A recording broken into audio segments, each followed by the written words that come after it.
Petal 1, Silver Linings. Broken, as I lay crumpled on the floor, gasping for air, after being hit across the face by my fiancé, I sobbed and prayed to God and my angels.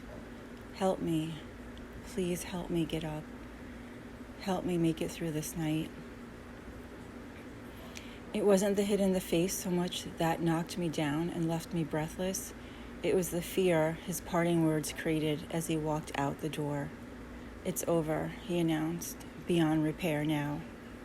The sting in my face paled to the pain in my heart. Fatherless family again. This sudden and violent abandonment compounded the burden of guilt and grief I carried with me since my daughter's father took his life 8 years prior, when she was 2 years old. I still hadn't healed from that agonizing event. With this new abandonment, I feared I would break. Yet, from this crisis arose the beginning of my awakening, my way back home.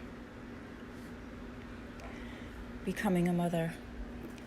I met my daughter's father, Eugene, 11 years earlier at a nightclub. We danced all night, flowing and moving in harmony to the music. Dancing was one of the joys we had in common, that and music. He kissed me on the forehead at the end of the night, and that was it. I was hooked. We fell in love. I was only 22 years old. He was 21. We had the same birthday. I didn't have a job, though.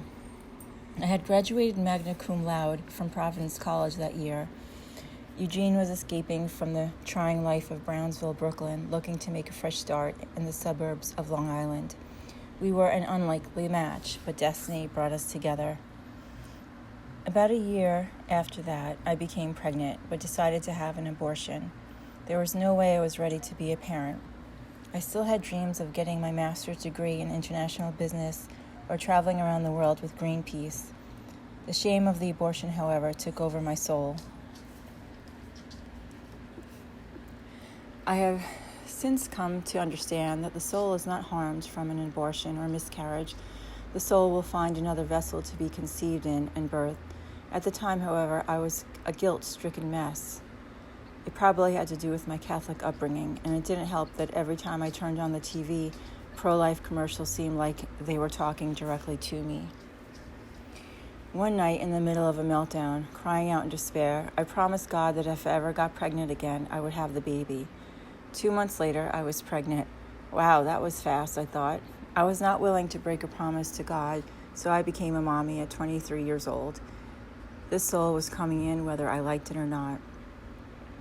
Pregnancy was not my friend. The doctor said my baby wasn't growing or getting enough oxygen and nutrients through the umbilical cord, and I wasn't gaining enough weight. Working full-time in the city and commuting by the Long Island Railroad 2.5 hours each way left nothing for the baby. So I was bedridden for the last 4 months. Doctor's orders: stay in bed and eat. Eat bagels, ice cream, milkshakes, anything, just eat. For some, it would have been a dream come true. A convenient exercise to indulge in goodies and sweets, but not me. I'd rather run for 5 miles than eat a pint of Ben & Jerry's ice cream. This was not fun for me. I was a type A personality with lots of energy. Exercise, fitness, dancing, anything physical was my passion.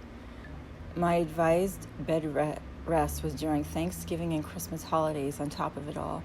The doctor wouldn't even let me go to the supermarket, so Christmas shopping was definitely out. And in 1992, Amazon and online shopping had not yet been born. It was torture to lie in bed every day. Eugene took very good care of me, though.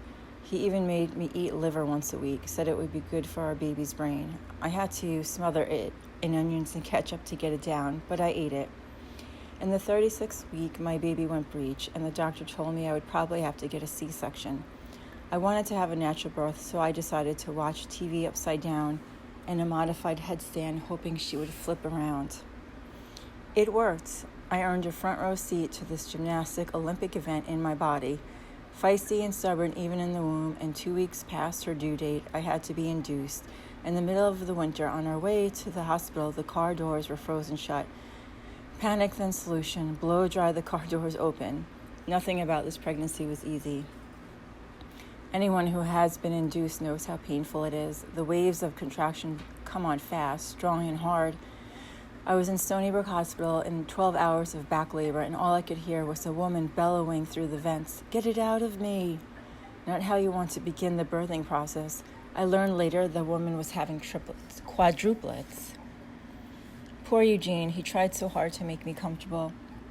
He even brought a boombox and played Enya in the hospital room to relax me, but those contractions were in my back and they didn't let up for 12 hours. To this day, I have a hard time listening to Enya. Eugene, freaking out, but trying to remain calm, encouraged me to breathe. Grabbing him by the shirt collar in desperation, I demanded drugs. I gave in. I wanted to go as natural as possible, but the pain was unbearable, even with my high tolerance for pain. However, much to my dismay, the anesthesiologist, who had a foot-long needle already, said, "Too late." The doctor told me to breathe and wait until I was dilated more to push, but I cried, "Oh no, I'm pushing now. It's coming out." I didn't know if it was a boy or girl. I wanted to be surprised. And within a few moments, out she came. It took longer than I anticipated for the doctors to place her on my belly. I started to worry that she might be missing a finger or a toe, or worse, after the complicated pregnancy and the scare my mother gave me that the baby could be born with serious issues. When I was ordered on bed rest, my mother gave me the worst case scenario about how my baby could be born with major malfunctions. Even though I know she was trying to be helpful in her own warped way, it scared me still. When they finally connected my baby and me in that inaugural moment, my first thought was, "She's purple." My baby was born with jaundice, but after a few days, thankfully, it went away. She was a healthy 6-pound, 6-ounce baby girl. Those last weeks in my womb was when she gained the weight she needed to be healthy. She knew.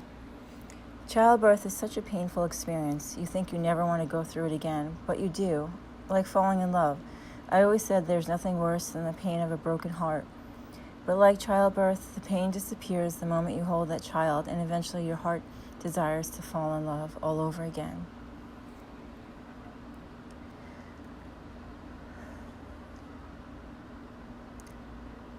I think that's the miracle of our soul. It is always looking for the experience of love and creation, no matter how much pain we have gone through.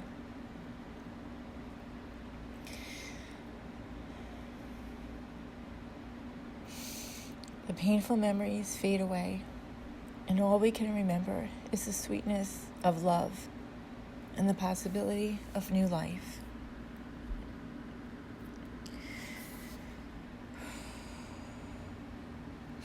Eugene picked out her name, Ayana. It's Native American Indian, meaning eternal blossom. Her middle name is Natalia for peace.